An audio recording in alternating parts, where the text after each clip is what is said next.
Кийим кийинүү адеби аялдын табиятына түздөн түз таасир берет. Буга чейин мисалы менин көзүм жокто деле кайсы жерде болбосун элечек жумалыгына катышкан ар бир эжекемди сиңдини кармап алып элечек сага кандай таасир берди десеңиз ошол аял айтып берет. Өзүнүн жеке менин эч бир тиешем жок, менин рекомендациям жок, өзүнүн көз карашын.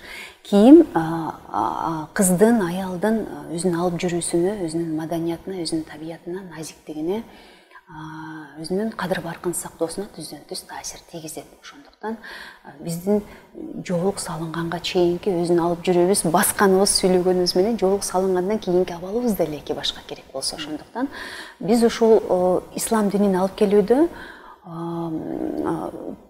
өтө көп айтып ушул нерсени түшүндүргүм келет менин замандаштарыма. Этнопедагогиканы көз жаздымда калтырбасак, кыргыздын маданиятын, каада салтын, үрп адатын, биздин шариятыбызга туура келген каада салт, үрп адаттары өтө көп. Ошолорго бир аз көңүл бөлүп койсок, ошол эле Кыз Сайкалды, Арукени, Курманжан Датканы, Каныке энебизди, Айчүрөк энебизди, ошолордун мындай кыскача алар ким болгон, өздөрүн кандай алып жүргөн деген сыяктуу бир китептер дагы бар. Ошолорду жөнөкөй эле бир эле мындай окуп койсок, кайсыл жерден ийменүү керек, кайсыл жерден баш ийүү керек деген сыяктуу.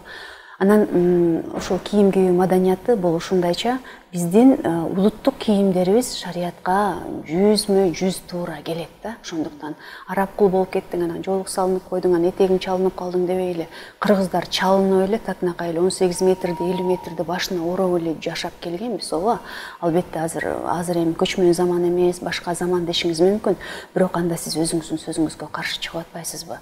Силер араб кул болуп калдыңар, кыргыздын эле улуттук кийимин кийбейсиңерби деген эжекелерде кээде улуттук кийим жок болуп калып атпайбы деген сыяктуу. Маселен, ушул кызга 40 үйдөн тыюуга бир жыйынтыктоочу оюмду айтып коеюн. Негизи эркиндик деген аялдын табиятына терс таасирин тийгизе турган нерсе. Эркиндик биринчиден биз Алла Тааланын кулубуз, эч качан эркин боло албайт экенибизди билишибиз керек. Анан кыз баланы сен күйөөгө тийгенде күйөөгө баш ийесиң деп тарбиялаш керек. Анткени аял кайсы учурда эркин болушу мүмкүн, Алла Тааланын эркиндигинен башка. Ал адал деген нерсенин бардыгында эркинбиз албетте. Күйөө ыраазы болгон, күйөө макул болгон нерседе гана эркинсиң, Алла Тааланын өкүмүнөн тышкары. Демек, үй бүлөнүн ичинен кыз баланы сен Кудайдан кийин, пайгамбарыңдан кийин эле күйөөгө баш ийишиң керек. Мага атаңа эмес, күйөөгө тийгенден кийин сен күйөөнүкү болосуң, ошого баш ийесиң деп тарбиялай турган болсок, азыр ушул коомдо жүрөгү өтүп аткан ажырашуу деген маселелер балким азыраак болот деген сөз.